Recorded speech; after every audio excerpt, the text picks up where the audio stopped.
सामने बच्चों बच्चों ये हमारे पास 10th क्लास की न्यू फिजिक्स जो है वो इस साल जो है वो आपकी पब्लिश हुई है। इसमें हमारा जो पहला टॉपिक है वो है थर्मल फिजिक्स। इस चैप्टर का नाम है, आपके बुक में जो है पहले पैराग्राफ के अंदर जो है इसका इंट्रोडक्शन लिखा गया है कि थर्मल फिजिक्स किसको कहते हैं। थर्मल फिजिक्स बच्चों, थर्म जो है वो उसका मतलब होता है हीट। थर्म का मतलब है हीट। हीट वो होती है जो कि एक हॉट बॉडी से कोल्ड बॉडी की तरफ जो है हो जाती है। ठीक है, थर्मल फिजिक्स के अंदर जो है हम इस चैप्टर के अंदर हीट से रिलेटेड चीजों का मुताला करेंगे। हम देखेंगे किस तरह जो है वो हीट एक हॉट बॉडी से निकलती है और कोल्ड बॉडी की तरफ जाती है। और ये हीट हमने पिछली क्लास में पढ़ा हुआ है कि तब तक फ्लो करती है जब तक दो बॉडीज के दरमियान टेम्परेचर का डिफरेंस जो है वो एक जैसा ना हो जाए। ठीक है, अब इसी इंट्रोडक्शन पैराग्राफ में लिखा हुआ है बच्चों के हीट हमारी सस्टेनेबिलिटी के लिए भी बहुत जरूरी है। मिसाल के तौर पे जो है पौधों को खुराक बनाने के लिए हीट की जरूरत होती है। इंसानों की हड्डियों के लिए जो है हीट की जरूरत होती है। पौधे खुराक बनाएंगे तो जानवर वो खाएंगे, वही इंसान खाएंगे। तो इस तरीके से जो है वो जितनी भी हमारे पास लिविंग ऑर्गेनिज्म है वो इस हीट की वजह से सर्वाइव कर रही है। ठीक है, इसकी दो मिसाल आपकी बुक में लिखी हुई है कि सूरज से जो हीट मिलती है उससे हमें वार्मथ फील होती है। मसलन जब सर्दियां होती हैं तो हमें इसकी वार्मथ की जरूरत होती है। और इसी तरह जो है एक मिसाल है आपको कि गर्मी के मौसम में जो है हमें कोल्ड ड्रिंक्स भी जो है बहुत अच्छी लगती है। ठीक है, तो पहले जो है हम इसकी डेफिनेशन पहले पैराग्राफ में लिखी है उसको जो है वो स्टडी करते हैं। Thermal physics help us to understand. Thermal physics हमें बताती है, क्या बताती है? How heat flow. हीट एक ऑब्जेक्ट से दूसरे ऑब्जेक्ट में कैसे जाती है।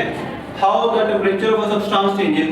अब वो जब एक ऑब्जेक्ट से दूसरे में जाएगी तो क्या होगा कि पहले ऑब्जेक्ट का टेंपरेचर कम हो जाएगा और दूसरे ऑब्जेक्ट का टेंपरेचर जो है वो ज्यादा हो जाएगा। और इसी तरह जो है जब हीट फ्लो कर देगी तो इससे क्या होगा, हीट एनर्जी जो है वो एक बॉडी से दूसरी बॉडी में जो है वो ट्रांसफर करेगी। मिसाल के तौर पे आपके पास दो बॉडीज हैं, एक हॉट बॉडी है और एक कोल्ड बॉडी है। दोनों में टेंपरेचर का डिफरेंस है से 100 डिग्री सी है और दूसरे का टेंपरेचर जो है 20 डिग्री सी है।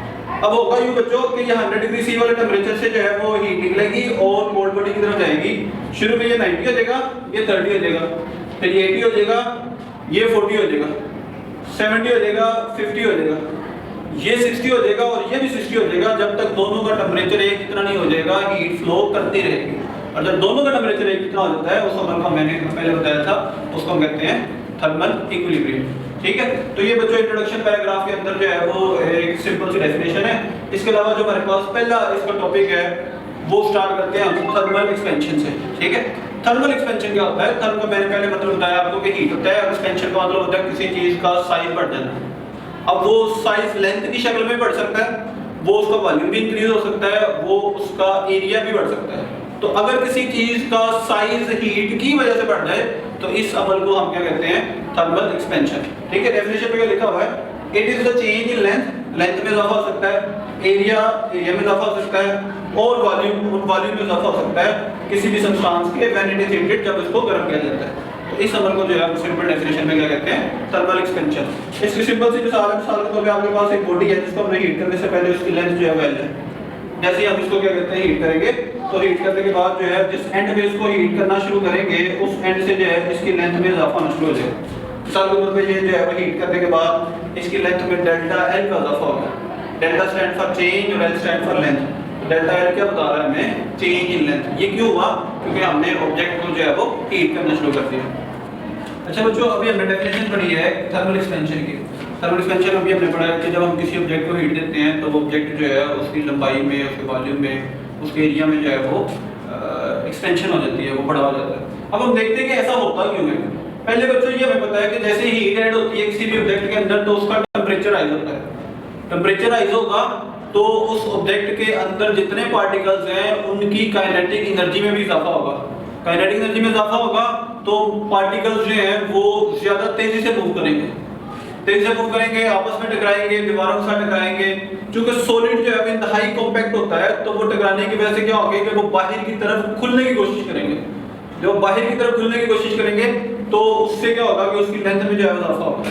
मिसाल के तौर पे आपको जो है वो ये पिक्चर दिखाई गई है कि हीटिंग से पहले जो है वो पार्टिकल्स का एम्पलीट्यूड इंतहाई थोड़ा था और जैसे ही हमने इसको हीट कर दिया तो इसका एम्पलीट्यूड जो है वो वैसे ही इंक्रीज करना शुरू हो गया और ऑब्जेक्ट जो है वो बाहर की तरफ फैलना शुरू हो गया। ठीक है, तो ये बच्चों हमारे पास है थर्मल एक्सपेंशन। इसका बिल्कुल ऑपोजिट होता है हमारे पास बच्चों थर्मल कॉन्ट्रैक्शन।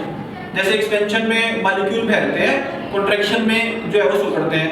एक्सपेंशन में क्या होता है, हम मॉलिक्यूल को हीट देते हैं, कॉन्ट्रैक्शन में क्या होता है कि उसमें से हीट निकालते हैं या हम उसको कूल डाउन करते हैं। डेफिनेशन है बच्चों क्या बोला, when a substance is cooled its particles lose energy. जब एक सब्सटेंस को ठंडा किया जाता है, when a substance is cooled, जब एक सब्सटेंस को ठंडा किया जाता है, इट्स पार्टिकल लूज एनर्जी, तो वो ही पार्टिकल जो भी हम पढ़ के आए हैं कि हीट देने से एनर्जी गेन करते हैं, वही पार्टिकल जब हीट इसमें से निकाल लेंगे तो एनर्जी को लॉस कर देंगे। उससे क्या होगा, एंड मूव क्लोजर टुगेदर। वो जो पहले अलग-अलग होने की कोशिश कर रहे थे, अब वो दोबारा से जो है वो इकट्ठे होने की कोशिश करेंगे। काउंसिंग द मटेरियल टू कॉन्ट्रैक्ट, जब पार्टिकल सब्सटेंस के अंदर जो है वो इकट्ठे होना शुरू हो जाएंगे तो मटेरियल जो है वो दोबारा से फिर से सिकुड़ना शुरू हो जाएगा। ठीक है, इसकी डायग्राम भी जो है हमने बताई हुई है। मिसाल के तौर पे ये ऑब्जेक्ट है जो कि कूलिंग से पहले इसका एम्पलीट्यूड जो है वो ज्यादा था, और जैसे ही हमने जो है इसको कूल डाउन करना शुरू किया तो ये पार्टिकल का एम्पलीट्यूड जो है वो आस्ता-आस्ता जो है वो कम होना शुरू हुआ। ठीक है, ये इनवर्ड एरो शो कर रहे हैं कि पार्टिकल जो है वो अंदर की तरफ जा रहा है। ऊपर वाली जो है एग्जांपल में हमने ये आउटवर्ड एरो शो कर रहे थे कि पार्टिकल जो है यहां से एक्सपैंड कर रहा है।